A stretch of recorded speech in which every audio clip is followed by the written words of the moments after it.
लोगों को कभी माफ करने की आवश्यकता नहीं। जो ये लोग के पक्षधर रहे हैं, दंगा पॉलिसी जिनकी इस पूरे क्षेत्र में यहां के निर्दोष नागरिकों पर झूठे मुकदमे दर्ज करके यहां के नौजवानों के जीवन को जिन लोगों ने निगलने का काम किया था, उन लोगों को कभी माफ करने की आवश्यकता नहीं। जो ये लोग आए होंगे तमाम प्रकार की बातें कहने के लिए आए होंगे। बहनों और भाइयों, मैं आपसे एक बात और कहना चाहता हूं। आपने महाराणा प्रताप का जीवन देखा होगा।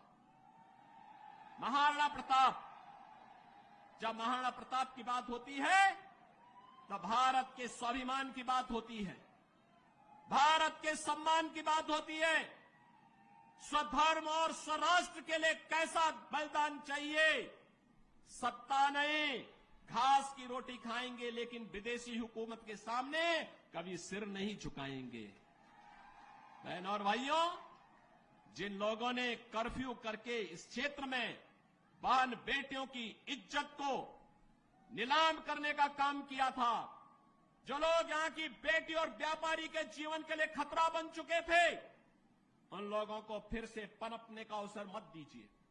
वे लोग आएंगे, दुम दबा करके आएंगे, बाद में गिरेबान को पकड़ करके इस पूरे क्षेत्र में फिर अव्यवस्था और अराजकता फैलाने का कार्य करेंगे। इसलिए मैं आज आपका आह्वान करने के लिए आया हूं। विकास में कोई कोताही नहीं बरती गई, किसी भी प्रकार की कोई कोताही केंद्र और राज्य शासन ने नहीं बरतने दी। सुरक्षा के साथ कोई खिलवाड़ नहीं होने दिया। बेटी और व्यापारी को सुरक्षा का माहौल दिया। और बहनों और भाइयों, हमें व्यक्तिगत मतभेदों को दरकिनार करते हुए देश के बारे में सोचना है। देश और राष्ट्र धर्म से बढ़कर के हमारे लिए कोई कुछ नहीं हो सकता है। और यही आह्वान करने के लिए आज मैं यहां पर सरधना की भूमि पर आया हूं। ये वीरों की भूमि है और वीरता कभी कायरता नहीं दिखाती है, शॉर्टकट का रास्ता नहीं अपनाती है। वीरता तो अवसर आने पर राष्ट्र धर्म के लिए सर्वस्व न्यौछावर करने के लिए अपने आप को तैयार करती है। और उसी वीरता का आह्वान करने के लिए मैं आपके पास आया हूं, आपसे कहने के लिए, यह देश, पूरे देश के अंदर एक आवाज है। उत्तरो, दक्षिणों, पूर्वो, पश्चिमों, एक ही आवाज है पूरे देश के अंदर। मुझे 3 दिन पहले महाराष्ट्र जाने का अवसर प्राप्त हुआ था। उससे 1 दिन पहले मैं राजस्थान गया था। अभी जम्मू कश्मीर से आ रहा हूं और केवल यहां की सभा के लिए आया हूं, अन्यथा मेरे और भी कार्यक्रम थे। मैंने कहा नहीं, मैं जाऊंगा सरधना में, मैं इस बार जरूर जाऊंगा, 24 में मैं जरूर जाऊंगा।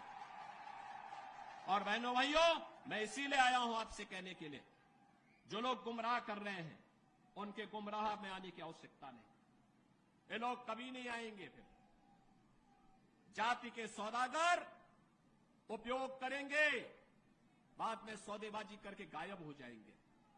हमें किसी भी ऐसे व्यक्ति के बहकावे में नहीं आना है जिससे हमारा राष्ट्र धर्म खतरे में आए।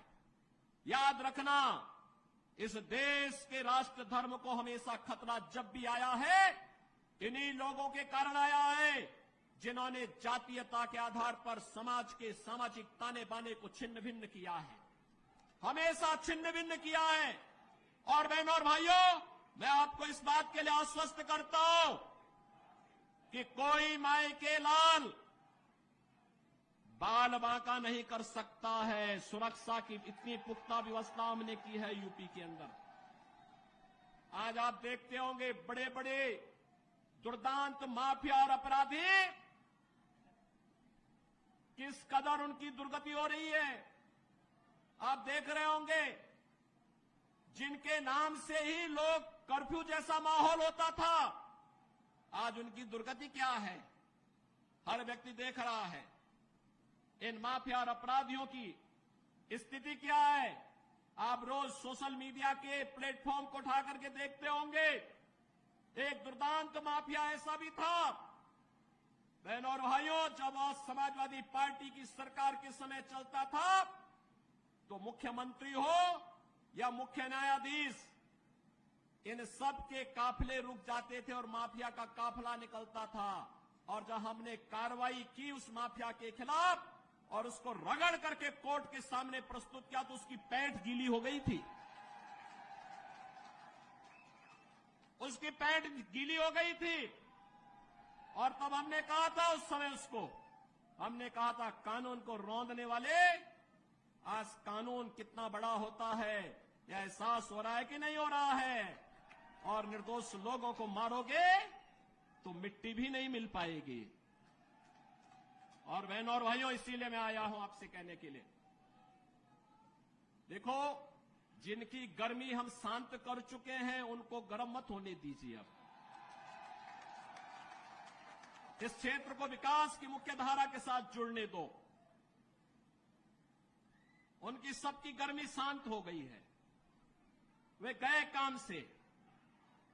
और इसीलिए मैं आप सबसे अपील करने के लिए आया हूं कि पूरे देश की एक आवाज है, पूरा देश एक ही स्वर में बोल रहा है। और वह बोल रहा है कि फिर एक बार मोदी सरकार, फिर एक बार, थोड़ा जोर से बोलिए, यहां की आवाज दिल्ली तक पहुंचाइए, फिर एक बार मोदी सरकार। यह मोदी सरकार की जो गूंज पूरे देश के अंदर है, इस पूरी गूंज को घर घर पहुंचाना है। मोदी जी का प्रतिनिधि बन करके और स्वयं मेरा प्रतिनिधि बन करके आपको जाना होगा। सहमत है? सहमत है? हमें कमल चुनाव चिन्ह देखना है, हमें कमल चुनाव चिन्ह देखना है। आप सहमत हैं? सभी लोग सहमत हैं? बहनों और भाइयों, सरधना विगत चुनाव में संजीव बालियान जितने वोट से जीते थे उसके दुगने वोट से जिताने की जिम्मेदारी सरधना को मैं दे रहा हूं।